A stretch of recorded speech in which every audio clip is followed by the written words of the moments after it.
Okay. Hello, everybody. I'm Sudha Jamte, and this is Sudha Live. I think it is our 26th or 27th week. I think it's 26. But thank you, everybody, for giving me your Friday evening. And good morning to people from Asia who begin to join us for the last few weeks. So I appreciate that. So we talk about AI opportunities, and rarely we end up getting a special guest. And so today is one of those days. So when I say AI opportunities, I talk about jobs, fellowships, events, and I've had the joy of being part of a couple events. So I'm going to bring that to you. I'm going to tell you about interesting events that's coming. But instead of just listing a bunch of things which you can anyway read, I do put things as a follow-up, this recording plus our weekly Wednesday speaker series recording, and all the list of jobs and stuff in a newsletter, my Jamte newsletter. So bit.ly/Jamte newsletter. If you're new to this, go check it out. And maybe you can go off into your weekend and come back and watch that all in the newsletter.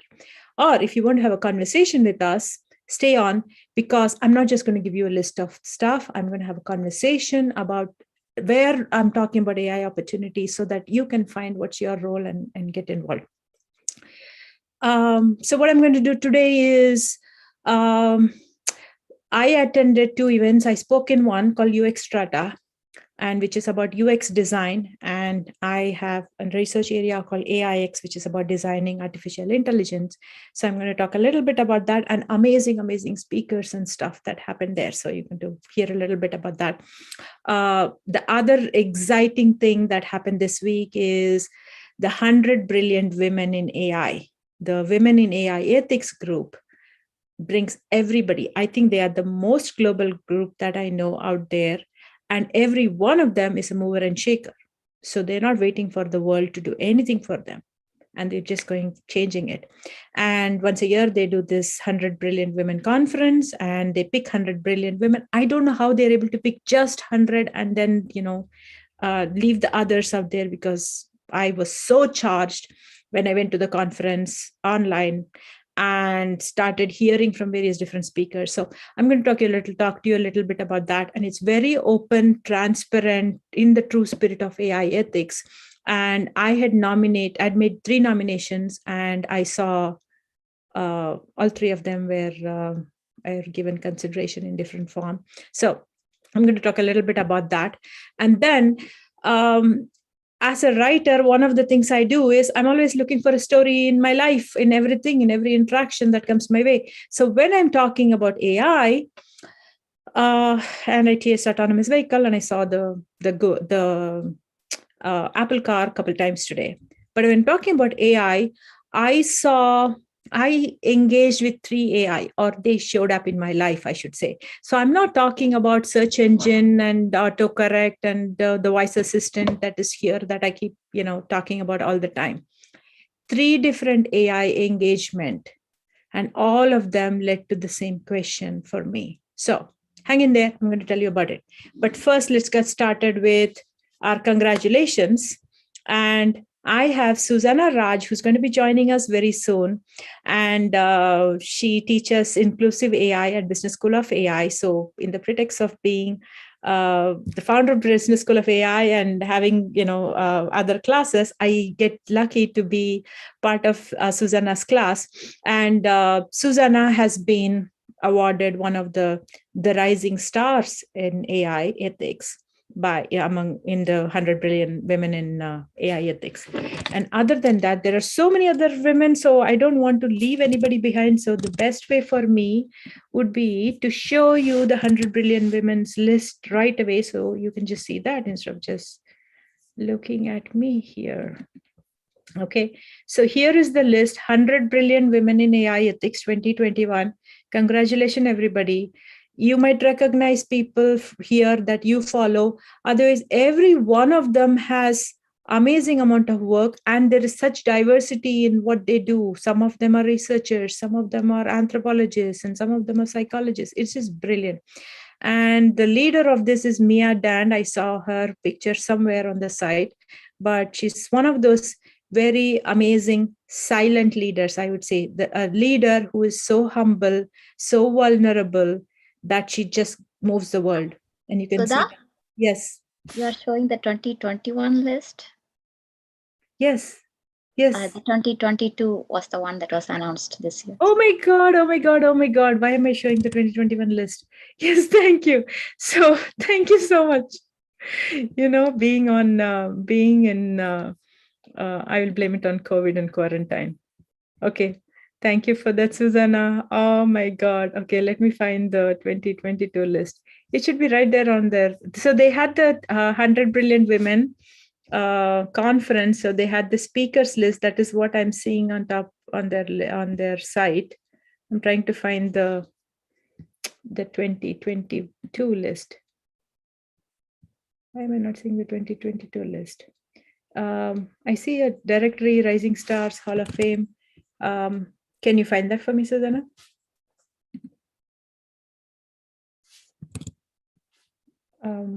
Yeah. So here is their site. I'm going back. So maybe you can do this with me. I like the challenge of live. So I went to the site, 100 Billion Women. It's in the chat, Sudha. Okay, thank you. Yeah, let me get out of here, come back. Okay. So I didn't see that directly listed from their site. So thank you for that. Because the list here, yeah, it has it here. Okay. Oh, it is from the Women in AI Ethics. I went to 100 Brilliant Women in a, that list doesn't have the 22 yet. Okay. Let me show you this, guys. Thank you for catching that, Susanna, because they're such brilliant women. I wouldn't even know the difference. Okay. How did you catch it? Did you see the name 2022 or you know the people? Aishatu. So Aishatu Godape is, I'm lucky that she was my student. I can't take any credit for Aishatu's amazingness because she is amazing. So she's somebody you should follow. She's doing a lot of things. She's also a Women in AI Accelerator person from, I think, from the Europe batch for last year. But the thing I know about Aishatu is she's a peace technologist. And she came to my class and said she wanted to bring NLP to be inclusive of Hausa language and got started with that. She does a lot of other things. Anna Chubinitsu, she's spoken in our weekly Wednesday and about business risk from AI. She's a force to follow. So congratulations, Anna. It's not fair for me to just congratulate people who have been my nominees or people I know, but I hope to get to know other people in here. So congratulations. And we have I keep talking about Merv Hickok. I'm sure her Merv Hickok is on the list too. So congratulations, Merv. And Susanna Raj is a rising star. I already mentioned that in the comment. So they have a category. Did they always have this rising star category? I'm going to bring Susanna in. Add a pin. Welcome, Susanna. I'm so glad you could join us. So this Women in AI Ethics, they host this 100 Brilliant Women as a conference, right? So can you tell us a little bit? Because I attended part of the conference and I was blown away. It's like one of those things where it's so beautiful when it's like you're so full, you have a good meal or you have some sweet and it's like too much. I just literally felt that from the little bit I was able to attend. I had to go off to a doctor's visit after that. So tell me about the conference. They have an annual conference to announce the 100 Brilliant Women in AI Ethics. So this is one of them, but they do have other events throughout the year. Yeah. In which they bring amazing women in AI ethics who are AI change makers, leading the field. Their conferences are always very, very fiery and blazy, and because all of these women are actually in the battlefield of AI ethics. So they do talk about the real work that they are doing behind the scenes, especially for this year. It was about how to use litigation as a strategy, and what about NDAs and whistleblower rights. And it was just throughout it was a half a day conference. It was very amazing. Yeah. So I want Yes. to share the screen because I have a habit, if something is really good and I feel like I'm going to do justice to it, at least the nuggets that I'm getting, I tend to add it like a tweet thread. I do that on LinkedIn. I do that on Twitter also. So Mia Dand is the silent leader I was telling you about, who started this whole AI, women in AI ethics, and drives this. So I want to talk about couple sessions that I attended at least. And this is no particular order for any reason. It's just how I tweeted. So I'm going to pick it up from there. So Julie Ovano from Stanford Center on Philosophy and Civil Rights, it's called Stanford PAX. She's a director of the first Facebook Oversight Board. And I heard that, this is Julie. And I heard about this Facebook Oversight Board from the conference. So it was interesting. She felt so hopeful about how they were doing that. What do you think about it? Tell us a little bit about the Facebook Oversight Board, that panel, that discussion that happened. What It is was your take on it?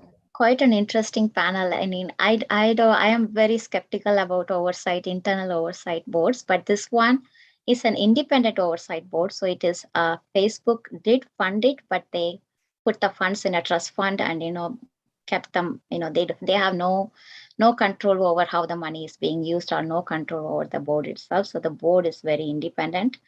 And Julie Ofana was she was really amazing on how she talked about how the moderation in terms of during the peak time of the election and how they handled the issues around that. And there was even a question about our president and the whole debacle around him. They said they handled it very well because they had the independence to do that. They could actually make decisions on their own. They had no pressure from anybody. So it was really a hopeful way to have an oversight board that is independent and has that kind of leadership at the realm. And I found that very amazing, that we have such a global audience, and we have people from Asia joining us at this time. So I was not tuned into an oversight of what Facebook did related to US elections. I would not have a lighter conversation about it, so I don't want to go there. but this was more international group. So they mentioned the Indian elections and some. It was not even the Indian election. It was more some kind of some news that was not shared or removed from Facebook, and things like that. But it is more the concept that you could have an oversight board. That an oversight board exists for Facebook should give people hope. I am not quite sharing that hope, so that's why I don't want to talk more about it. I try to be very neutral and unbiased towards any brand, but I'm not shy about kind of calling them out. So I would like to wait and see the results. I'm not hopeful on that, but it gives me hope. There's a bunch of people who are real AI ethicists with no vested interest, who want to hold people accountable, have a conversation, and keep it transparent. Right? When any post is removed, there are going to be people who love it, people who hate it. Right? And so there's going to be multiple point of views. It's the transparency of the decision, and what they do about it was the interesting part for me. And they had people from Pakistan, from so many other countries, Bulgaria. She mentioned a whole bunch of countries who were part of the oversight board, which was fascinating. So that was one. I did not know the theme. I thought the 100 Brilliant Women Conference was about nominating the 100 Brilliant Women. So I just thought they were going to sing their praise and introduce them one at a time, because I nominated a few. I got invited. And so it was such a treat for me to see real conversations, intellectual stimulation by these amazing women. So it was like extra. So, and I did not know the litigation was the theme, right? So there was also, there was this conversation about let me go back to the panel back again. Am I sharing the screen? I'm not sharing the screen. No, you're not sharing the screen. Okay. There was another discussion about STOP, and that's an organization which is. Can you talk about STOP? STOP and ACLU were both of the two panelists there. One was from Yes. STOP and the other was from ACLU. Jennifer Lee was from ACLU, and the other lady's name I forgot. Let me look that up. Stopspying.org is the org. It is Surveillance Technology Oversight Project. And so this is about dismantling surveillance from the state, focused on New York, and various issues they are doing oversight on. So it was again the topic of oversight on surveillance technology. So that was one. And tell me a little bit about the panel. What was your takeaway from there? Oh, they covered a lot of things in that panel. It was quite interesting, and there was a lot of discussion in the chat during the live event about whether we should have so much external say in how law enforcement functions and how how they implement certain stuff, because it affects our security as well. But these women were really bold enough to know the nuances around the whole issue. And also, I'm sharing the screen showing them. So yes.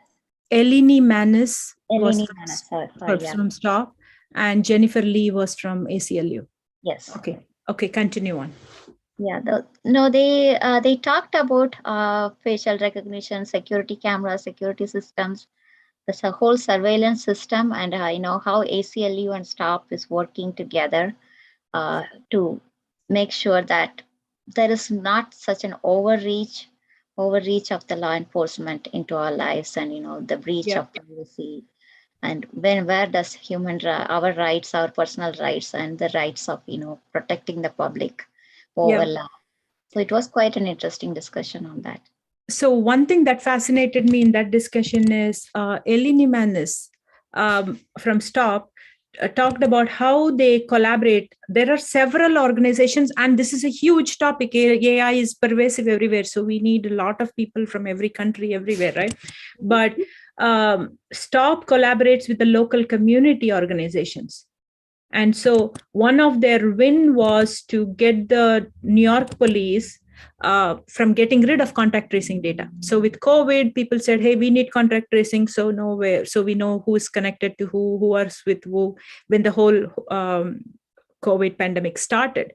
And people were saying, yes, we want to know so that we can, get care. And there was an early stage of panic. But the thing was, it was beautiful that data has too much information on who was with who and what time and space. It's a lot of, privacy violation in there. Like people, now that the pandemic has gone on for so long and, a lot of people are vaccinated, though we have new waves, people have become a little bit more aware on what civil rights did they give up. And they want it back. So cameras watching us, whether we are wearing mask everywhere or contact tracing data sitting everywhere. Now all the data will have a life of its own and tell a story, not the story that we want to say, right? It's going to say more things. And so now people are waking up to it, or people might not even be aware. And so, people like Eleni are good in fighting the good fight, right? And so I was surprised that how they could even get rid of data, because there's a pattern evolving here. And we heard about Facebook was getting rid of billions of their data from images, from photos that they that got tagged, from which they build the facial recognition system. So they're going to keep the algorithm but get rid of the data, which again is a controversial topic. But getting rid of contact tracing data means data is wiped out, right? And how do you get a police department, a government organization, to get rid of data? I don't even know what law would they collect the data based on, and what law will permit them to go delete the data. And it's just amazing. But they got it done. Was very refreshing for me, that there is hope that we could get to oversight working in some place. Another discussion I saw was with Jennifer and Elena, was how there is so much surveillance data from neighborhood apps and Ring, and police departments have access to the data, and people think they're giving the data for good, for protecting themselves, and then it could actually start profiling communities altogether, right? So talk a little bit about that. Is there anything else that I missed in that discussion? No, I think you covered most of it. I mean, it was about both of those, big topics. I think they covered it more in depth. I would really suggest that everyone take some time when the recording is out. It will be out in another 1 or 2 weeks on YouTube, to actually take time to watch that, because there's so much information about our lives that we are, casually giving it away. And we don't know when it is going to be used against us, because all algorithms are based on the majority of the population, and it's the minorities that will get impacted by what is learned by the AI. And that was the main point covered in that discussion. Okay. So we have one other interesting speaker and a topic that I want to definitely give time and just do justice to. But I want to add something to what you were saying. Remember, I said at the beginning that I met 3 AI within the last 24 hours. So that is what was running in my mind too. So let me say this. So I had to call Chase Bank. So JP Morgan Chase is a big bank here in US, for those of you who are watching this from outside. And it's an international bank too.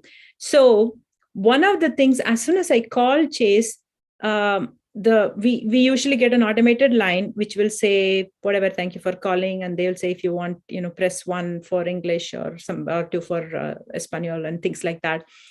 They added a third line which said we will be using your voice for identification. Simple. So at that point, if you know what they are talking about, you can hang up and not talk to them. That's the only option. So the way data is collected in US is not usually an opt-in, it's an opt-out. So it was the same, following the same trend, but it didn't have, they didn't have to tell us, because there's no regulation asking them to tell us. So I want to unpack that. So I have Alexa and Google Home all around our house, and I have this fun conversation with my spouse about the data and how it is listening. And Google Home does not quite understand my accent, and it's not a fun conversation to talk about it. So the only way I could do is I could volunteer and give information so that they can train, right? So they have an option. And I've been thinking about, if I did that, what else are they going to do with this data? So their ask is they will train it so that it can get better in understanding me and people like me, right? But I know that voice can be used to identify a person. And so I know that there is a case from McDonald's where McDonald's took the voice of somebody who was ordering on a drive-through window, and then they said, hey, we know what you want, and they tried to give a personalized experience. And this person said, you never asked me for permission, and now you're profiling me using my voice, and sued them.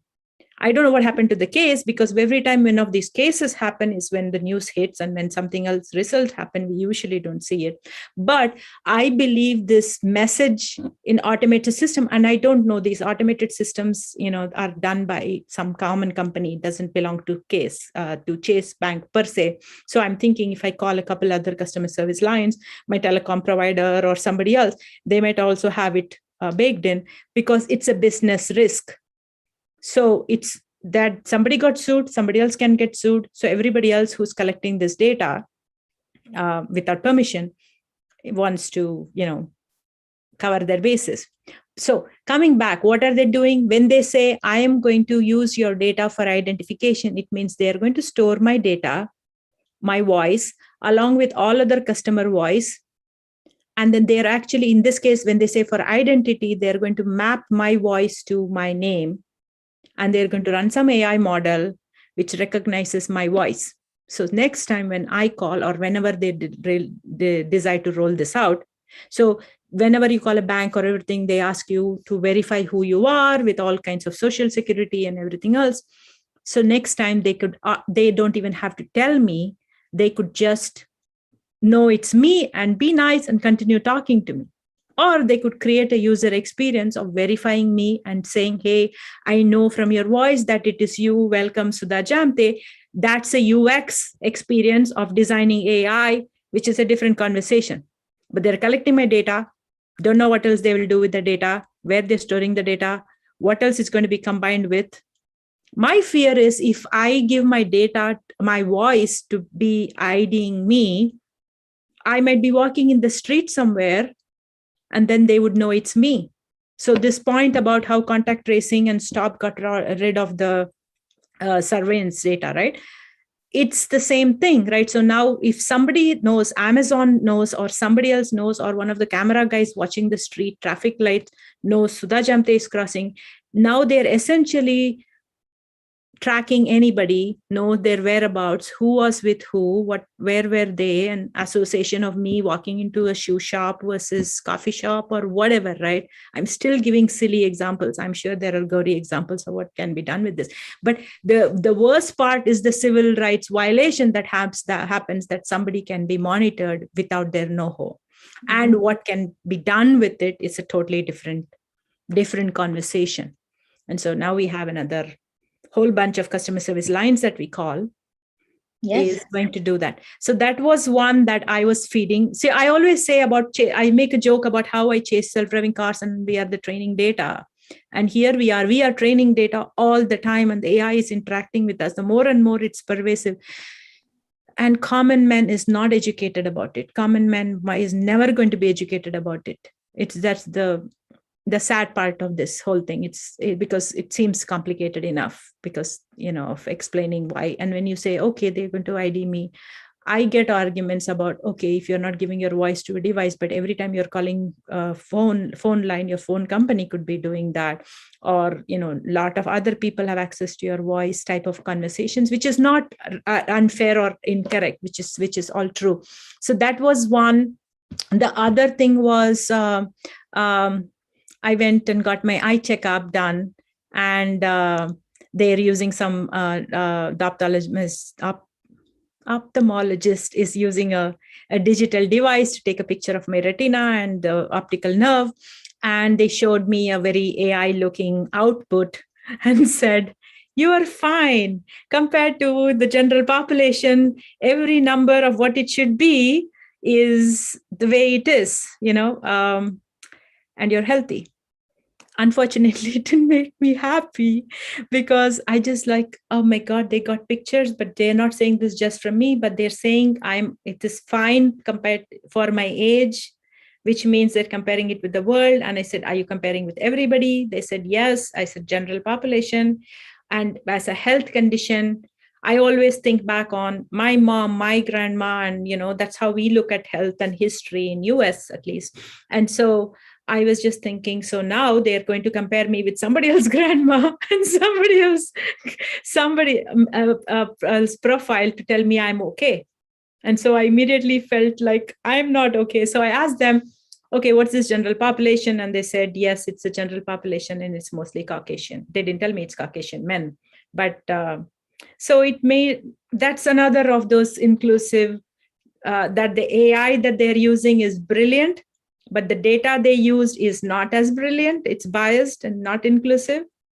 So if you think about it as an individual and serving me, I was in the unprivileged category, as they call it. The data scientists call it as privileged category, is the set of people whose data you have enough in number.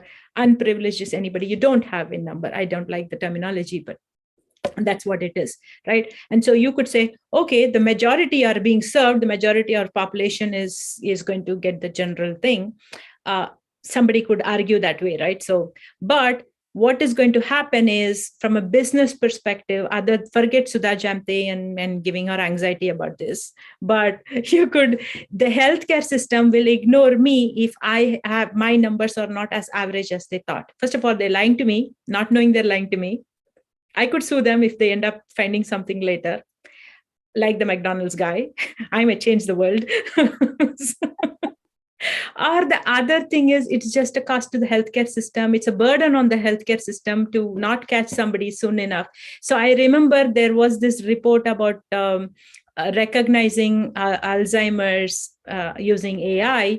And when the report came in US in this year, sometime back, early 2021, it turned out that the data was predominantly, there was a medication or something, and then the diagnosis report came, and it was all done by AI. And it turned out that it was predominantly for the white population, and especially leaving behind the Black population, right? And there was all this discussion. So NIH in US has basically said, when for every funding, anybody who gets funding and does research with NIH dollars needs to include race in their data set. So that way, in future, if it is NIH funded research and they look at eye care, they come to me. When they profile me, when they compare, there would be enough data. They didn't say enough data. They said at least there should be race as one of the columns in the data set training the AI. So that was the other thing I got thinking. And then I had a third one that showed up, Susanna, after I spoke to you. I found out that in US we are getting the booster shot for COVID, and the pharmacies just give it, so Rite Aid and Walgreens. So if anybody here is watching and you have a woman in your life, or you are going to go get a booster shot, or you're involved in the pharmacy industry, I want you to do your part, and I'll tell you what it is. So basically I signed up for a booster shot. They said, yes, have you had COVID? Have you had the previous shots? Whatever, the typical set of questions, check, and they signed me, right? Now I called to get a mammogram, which every woman gets around 50. And sometimes you get it sooner based on your health risk. So I was recommended to take one, and I had to schedule. So, I called them, and it turns out that if you get the booster shot, if you take a mammogram, which is basically radiology to check for breast cancer, it interferes with the results of the mammogram. And so I had a conversation with an ordinary person telling me about false positive in AI. And I don't know, I should be jumping in joy for how much I talk about AI, but it made me sad. Basically, she said, if you end up taking the booster, wait for 6 weeks before you take a mammogram, or it will give us false positives. And so obviously I tweeted out, and Rite Aid said, yes, they will go. I said, you need to tell people. There could be people who are taking this. So again, think of the cost. Other than there is a human cost, think of the hardship. There would be women who says, oh, I need to get a booster shot, get their booster shot. They're scheduled for mammograms, and they go get the mammograms. They get false positives, which means they are going to think they have breast cancer when they don't. Think of the trauma and hardship to the whole families, the cost to the healthcare system, what they are going to put them through, right? They might create more conditions from there, right?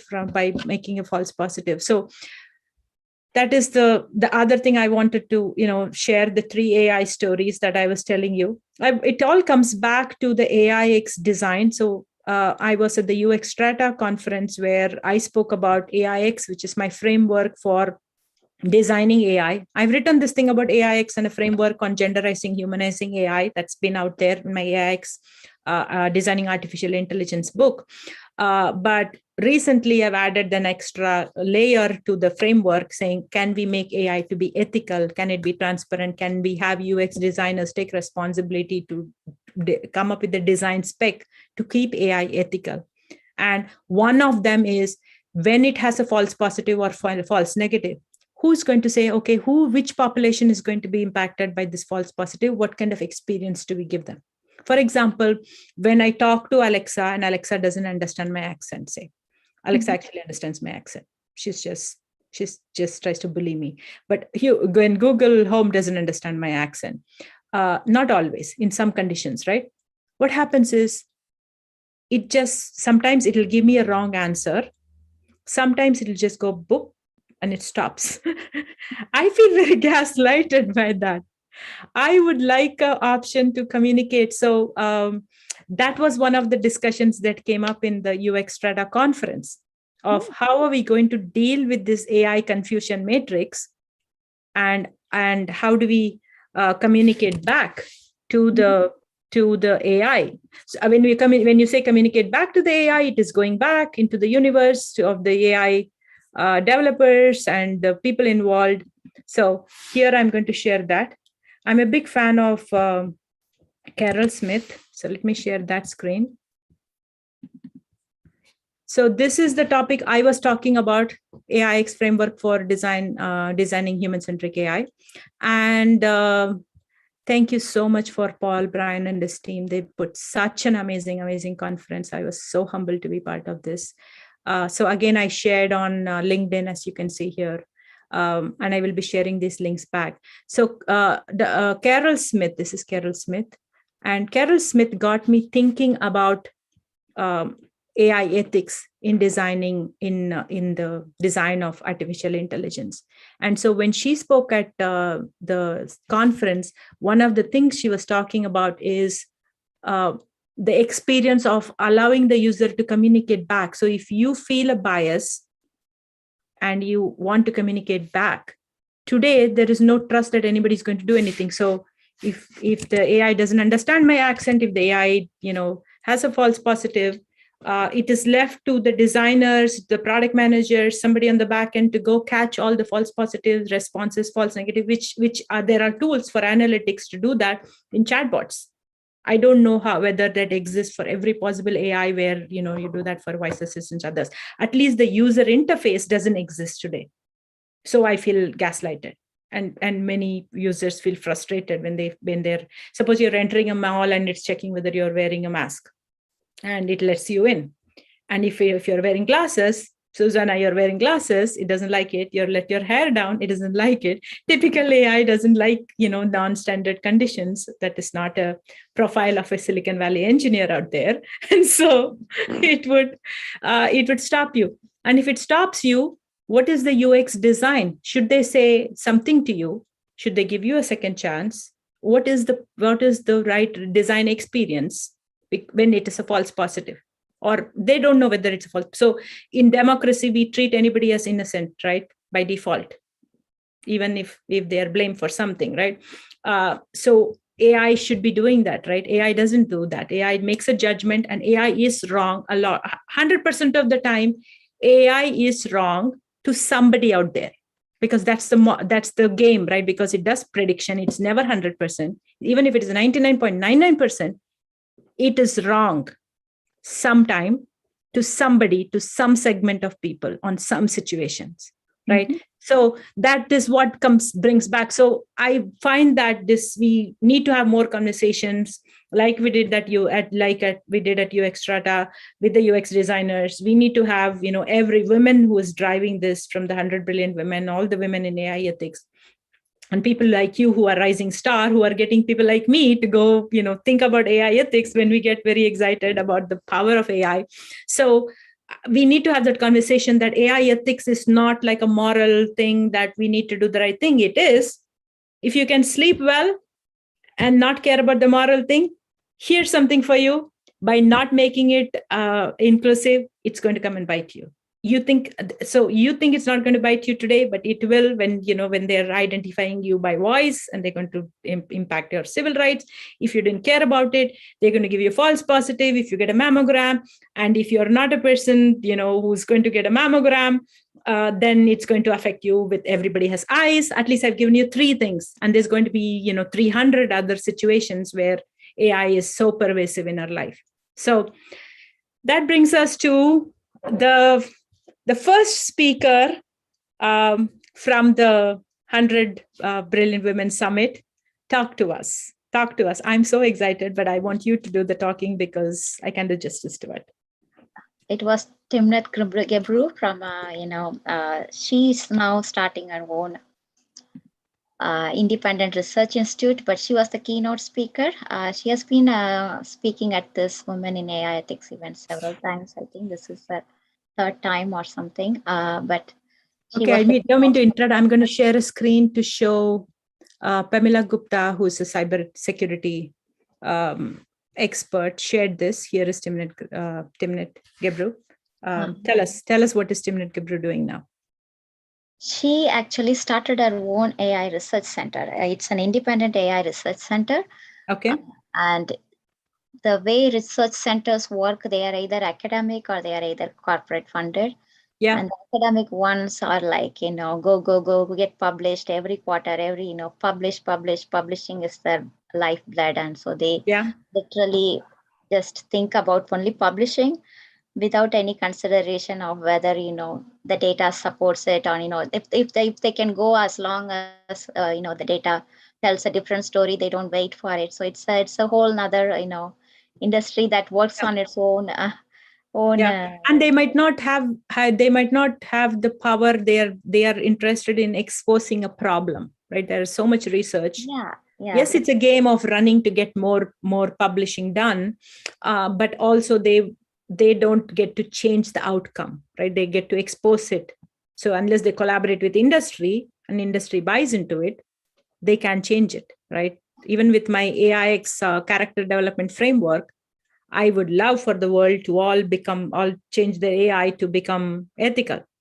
The most at this point, unless I do something miraculously new, is more people will buy my book, read about it, think about it. I'm hoping they'll talk to their colleagues and go do something, but it's a small trickle process, right? Yes. So what is Timnit doing? So she's not doing the academic thing, and she's been on the corporate side. So she knows corporations do research and then like to patent their ideas and then go build stuff on their own, right? And so there's a bunch in open source, but not enough, right? There's no more open data sets and stuff, not enough. So what is Timnit's new lab about? A new lab is about it doesn't have a specific topic or anything that, you focus on. It's mostly on anything that, is about supporting humanity. And, and the ones that she showed was, I know, about another research lab. I forgot the name, but, she showed us certain slides from the type of research that she is hoping to fund. Is it the AI Now Institute by any chance? Could be. Okay. It's about, finding diseases in certain populations, and finding whether the urban population, how the aerial mapping, looking at the aerial maps and, seeing how certain communities have been disproportionately impacted by development. So all of those AI. So NYU's AI Now Institute, Algorithmic Justice League, and Data for Black Lives, all of them do independent research. Those are at least 3 orgs that I'm familiar with. Yeah, they're nonprofits or And her own independent research institute is called DAIR, DAIR, DAIR Institute. So it actually means DAIR, but it's distributed AI research. Yes, distributed AI research. That's what it stands for. DAIR. DAIR. Okay. And she said that it's about it. It doesn't have a timeline. Like if you start a project, she wants the researchers and the people who are working in it to take their own time to make sure that it is done the right way.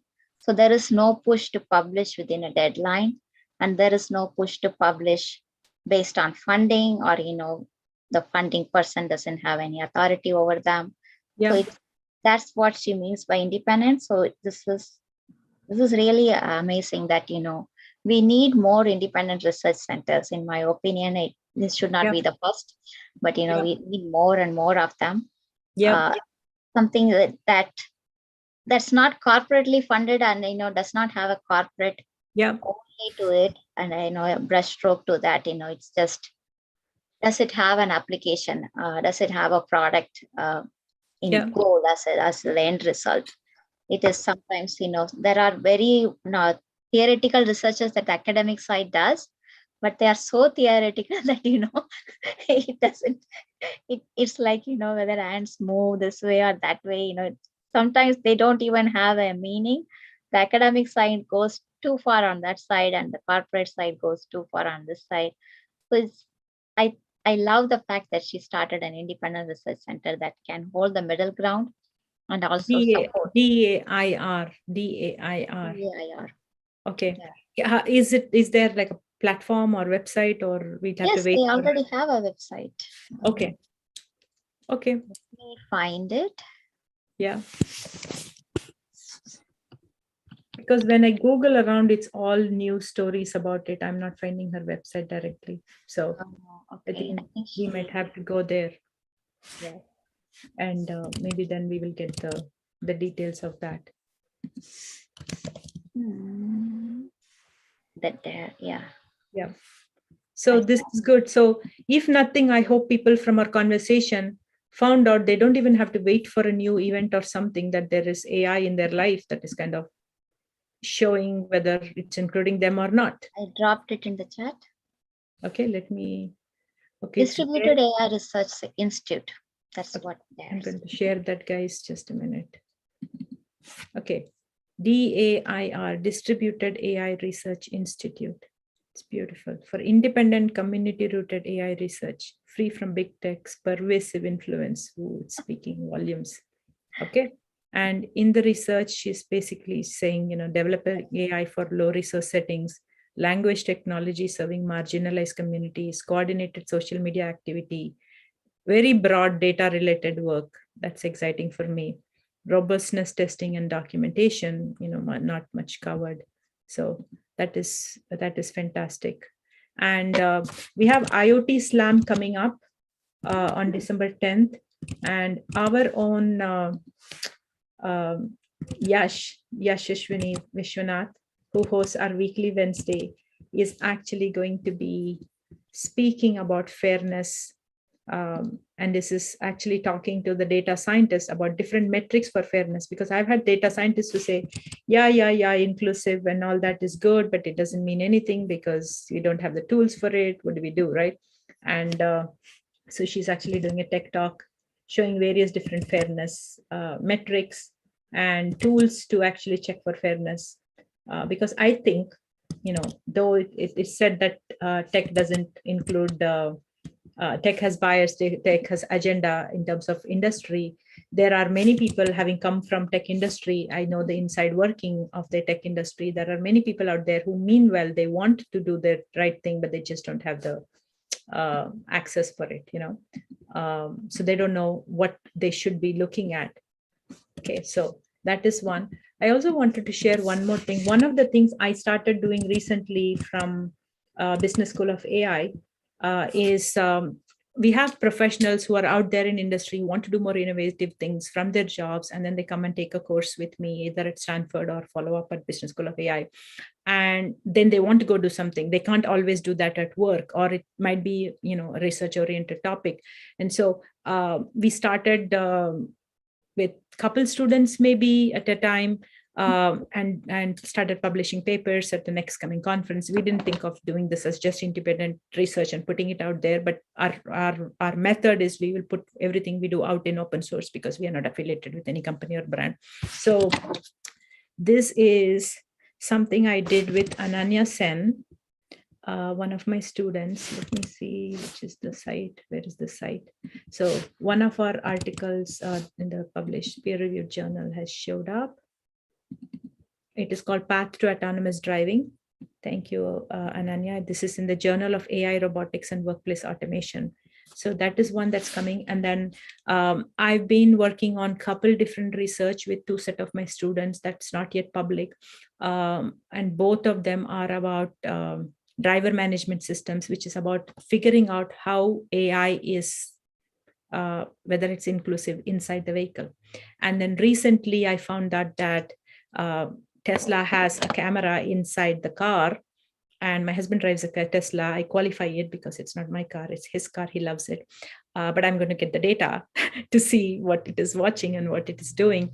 And I found out that it has, I do drive the car. In clean disclaimer, I do drive the car, but it's not my car.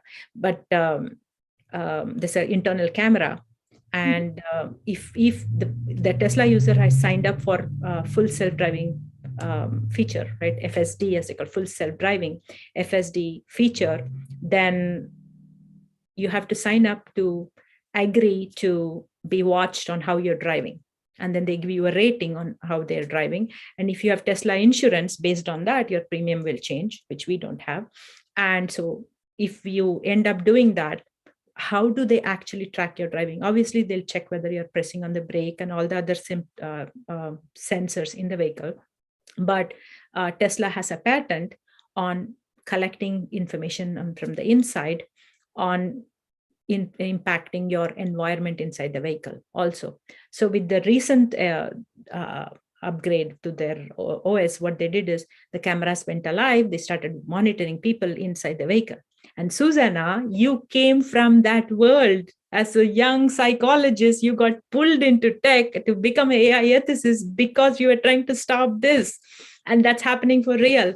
So we're doing some research with a couple different students of mine, and we're just publishing it out into peer-reviewed journal because, we want it to be reviewed by other people too, so that, I'm used to writing articles in my past and stuff, or writing books. So I want to make sure that this is vetted. So I have respect for academic research, though you were saying that, some of them are way out there.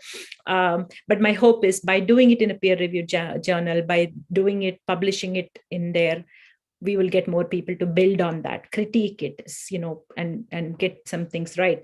But there is a parallel thing in industry about driver management system, about looking at you and seeing whether you're alert, judging you. And again, it will have all the bias on identifying people of color, people with long hair.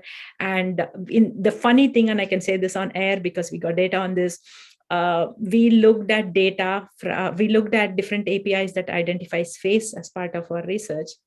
And we found that Amazon's Vision API, or Amazon Recognition, it's called Vision API is the name Google gives to theirs. Amazon's Recognition API is out there, available.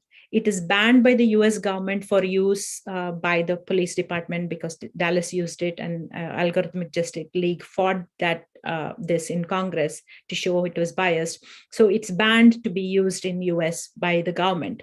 But Amazon puts it out there. So we went there saying, oh, we could use this algorithm. Okay, we'll run it. And we ran it, and we found that if you are a person with a beard, and if you look like your beard is kempt, like you would walk into Silicon Valley into an office and there are colleagues with beard, you're fine. Amazon will recognize you.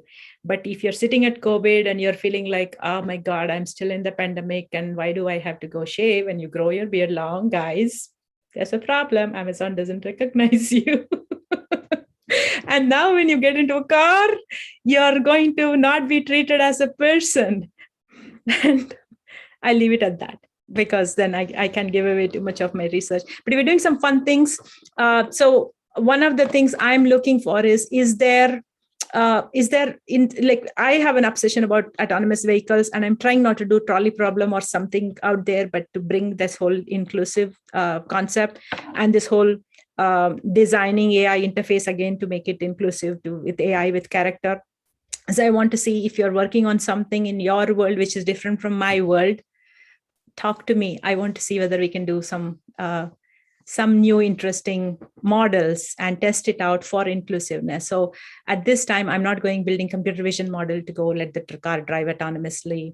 I'm not creating new models to just do something. One of the things I'm doing is to see whether we can build models, something related to smart city, so that we can do something related. Again, my smart city work has been related to mobility and standards related to that. But if you have something interesting that's not mobility, maybe, you could get me excited. Right now, I'm not there. But my interest is to see whether we can make it inclusive. Even the ones today, when I was thinking, my ophthalmologist doesn't have data, or at least the company which is giving them this is not giving data related to, somebody from Southeast Asia. I would like to know whether there is a data set out there and you want to poke around and find patterns for it, and whether we can find out. There's published research, or we'll go published research. I don't come from the healthcare world, but this is very basic AI. To tell you the truth, it's not brain surgery. I can teach you that, because I teach AI using no code AI for anybody who wants to learn. All we need is a real business problem. I don't like doing dummy data and saying here's a regression model. That's not me. But if you want to solve a real problem, look for something. I'll teach you. You can do NLP, you can do machine learning. That's what we do with our live lab classes. We're done for the classes, except Susanna has given homework to people. And so unless they finish the homework, we cannot close the semester. But we are thinking about what we will do in the coming year, in our new semester. it's the same set of classes we'll have on inclusive AI on live labs to learn machine learning NLP, but we don't call you to come and learn NLP or machine learning, because we call you to use that as a tool to solve a real problem. So talk to me if you are a company out there with any of these devices, or a data set, or a real business problem, or a person out in your community trying to solve this, something related to weather, something related to healthcare, something related to mobility, of course. That'll be interesting. But my thing is, I will not just do tech for the sake of tech. I wanted to solve a problem, and we'll just talk English or Spanish, since I'm learning Spanish recently. So with that, I want to wrap up. I'm going to share more on the upcoming events that is available in my newsletter that will go out on Sunday mornings. And we had Sunil David come talk to us at Weekly Ved about IoT strategy for telcos. We have Yashashwini Vishwanath's talk about fairness for data scientists at IoT Slam. I think December 10th seems like a magical date. That's the day when I'm going to go for my booster shot, but the rest of the world is going for a lot of conferences. So there is the future of the home data with Alexandra Deschamps-Sonzino from UK. There is debugging bug bounties from security vulnerabilities to AI harm from the cyber program at Columbia University. And then there is the AI plus health conference, December 8th and 9th from Stanford. There's a bunch of those, and there's a bunch of jobs. So I will be sharing all that. So bit.ly/Jamte newsletter.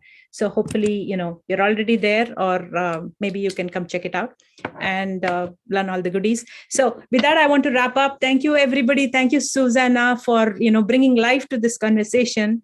I really appreciate this. And with that, I want to wrap up. Have a fantastic weekend, everybody. Stay safe, and we'll be back in touch. Weekly Wednesdays on Wednesday speaker series with my student alums, and you're welcome if you want to join us. It's Wednesdays, 9 a.m. Pacific Coast time, and 18-hour in Nigeria and Europe time. So we have a speaker already planned who's joining us from Uganda. And when you think of Africa, if you have not been to Africa and you're saying women empowerment and we want to teach them something, what would you teach them? I've seen things in India from my past where they would say, oh, these are people who are not educated, and we'll teach them some kind of art and craft. So to go build handcraft things to go and, sell somewhere. It's such a small industry and they can't pay their bills with that. And people like Susanna wants to teach AI to everybody. Right. So we have a speaker who is going to be joining us from Uganda, and a couple countries around Uganda, Kenya, I think 3-4 countries. What they're doing is they're teaching girls to go repair IoT. There's IoT, a lot of companies are building IoT. There's a lot of IoT everywhere.